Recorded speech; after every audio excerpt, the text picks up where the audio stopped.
The list of things to do in Sami grows longer and longer the more we learn about it. From the marshes to the mountains, the mystical land of Sami is captivating, drawing all who venture into her to become enthralled by the wonder of this land. But for all its light, here more than any other land is covered in shadow. It follows you from the rivers to the icelands, filling your dreams and waking days with a haunting shadow, threatening to consume your mind and take your sanity, leaving you a corrupted husk whose only purpose left is to spread this corrupting shadow. All that's left to do is leave Sami. The Black Forest Wills a Dream is a fantastic introduction to the land known as Sami, and with integrated strategies for just around the corner, it is the most mystical and interesting region in Arknights, at least in my opinion. And when we get a little bit extra information from IS4, I will be discussing Sami in its own video. But we're not here to discuss purely Sami, there's an event to talk about. And it is a short story event, telling us the story of Magellan's travels from Ursus through the land of Sami. Not only introducing us to a lot of concepts of life within Sami, but also the dangers that spread throughout the land as if it is one and the same. So what's up with the content of this event? Well, the story follows three characters primarily: Magellan, or Maggie as I will now be calling her, Santala, and of course Typhon, who is not Typhoon, and even though I speak English as my first language, I could not see there was only one O for the last 6 months, so you should laugh at me down in the comment section because I am very much an idiot sometimes. Luckily, Maggie does call her Little Typhoon, so I'm not completely dumb because Maggie is calling her it as well. So Maggie is our young and inexperienced explorer, and due to her lack of knowledge, we are given explanations as to the traditions of Sami and how to ward off dangers within the country. Santella, of course, is our experienced snow priest, and Maggie's best friend. History will say they were good friends, of course. She gets to travel with Maggie, and while she does, she gets to be a little silly. Read, or listened to, I guess, as murder people. And of course, our new 6-star operator, Typhon, an experienced Sarkaz hunter who meets up with Maggie and Santella as they travel across Sami, teaching Maggie and us the basic survival skills necessary for life in Sami. She also gets to show off a little bit of her skills as a hunter who has survived the dangers of the Sami wastelands. The story does a lot of explaining about the survival necessary within Sami, but I'll spare you the vast majority of these details so we can quickly run through the story and I can give my thoughts on this event. Our story opens up with Maggie literally chilling cause it's cold as hell in Sami, minus 31 degrees to be specific. The event has Maggie searching for a missing Rhine Labs team containing her mentor Mariam, meeting up with a local Ursus contact Ivan, a very Russian name, who agrees to lead her to the Sami border. At this border, she gets to meet up with Santella. Unfortunately for poor Ivan, he has a little bit of an accident during his run-in with Santella. Luckily, however, she does manage to retrieve his radio and will be using it to gain information from Ursus throughout this event. Our duo embark on their journey over the mountain to journey to Kapat, the largest city within Sami. This journey, more so than the search for the missing Rhine Labs team, is the core of this event's story.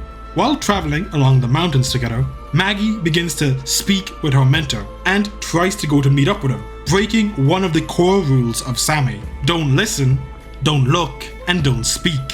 Typhon makes her entry at this point, saving Maggie from this potentially near-death experience. Maggie, however, is unaware of the Sami practices and quickly gets herself into more danger by speaking too loudly. She is quickly escorted away from the area by Typhon and Santella.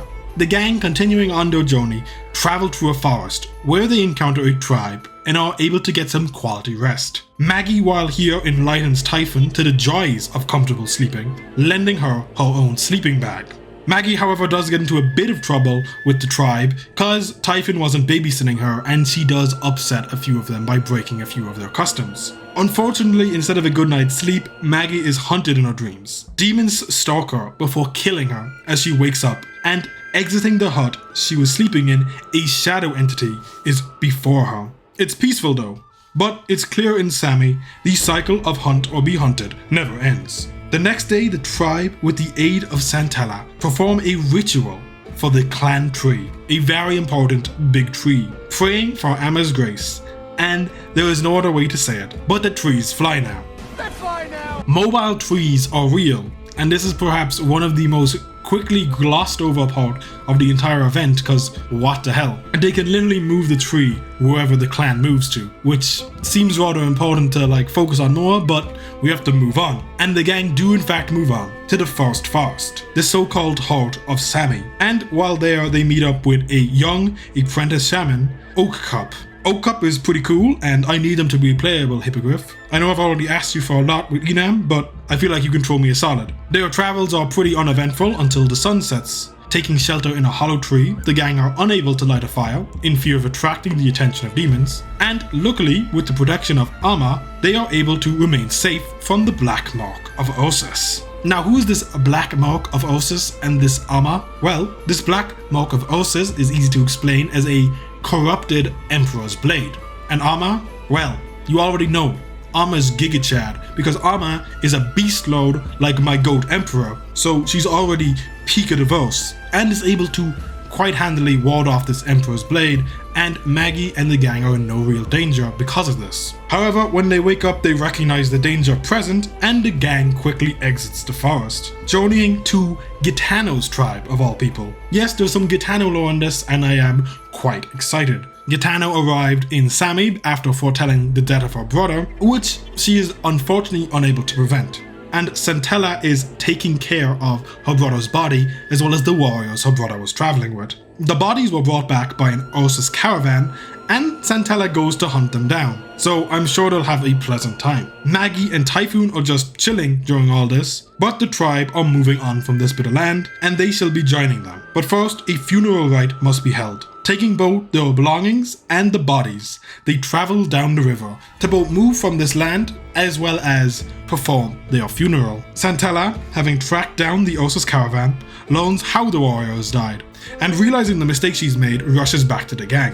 She's a little bit late, however, and while the gang were rowing down the river, Maggie, Gitano, and Typhoon are in a little bit of trouble. Maggie innocently takes some readings of the water conditions, and this alerts the marsh to their presence, raising the dead to take them into its watery depths. Typhon jumps into action, attempting to pin down the dead with her arrows to limited success. Santella arrives just before it's too late, freezing the lake.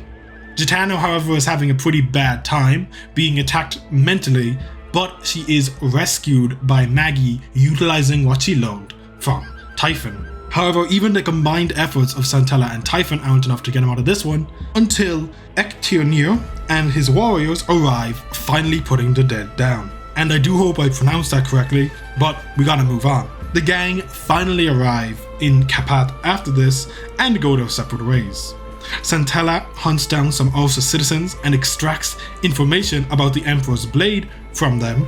Typhon meets with her mentor August, and Maggie returns to the Rhine Lab headquarters in Sami, giving her report. Merryman is still not found, so a search and rescue party is being organized, but Typhon puts a stop to it. Her mentor traveled with Mariam, and he was the last survivor of his squad.